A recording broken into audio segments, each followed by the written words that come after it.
Со драстично поскап паркинг во битка против загадувањето, градските власти донесоа одлука во период на енормно загадување, паркирањето да чини и двојно повеќе. Еден час ќе чини дури и 200 денари, и тоа на паркинзите на Водно и во строгиот центар на Скопје. Во сетот мерки настрада и персоналот на клинички центар, кои од сега ќе треба да плаќаат повеќе од двојно за месечен паркинг билет, или од сегашните 300 на 800 денари. Опозицијата реагира дека градските власти го кршат деловникот за работа.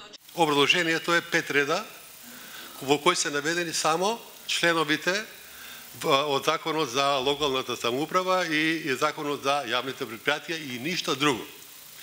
Ја да ви кажам право, веќе мене ми е смачено да постојано укажувам на тоа дека во овој совет најгрубо се крши деловникот за работа на Советот на град Скопје и најгрубо се кршат одредбите за тоа како треба да изгледа еден правен акт што се предлага за седница на Советот на град Скопје. Градоначалникот Петре Шилегов се правда дека биле приморани на ваквиот чекор. За клиниките тврди дека морало да се реагира оти немало паркинг за пациентите. Вработените според него плаќале повластени цени, а биле издадени и повеќе картички од капацитетот. Сакате да направите таква една представа дека Шилегов од дома го донесе воздухот?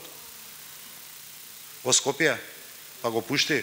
Градот е должен да превземе интервентни мерки во случај кога најмалку во 2 последователни денови на најмалку 2 мерни станици во градот Air Quality индексот е над 200 микрограми на метар кубен.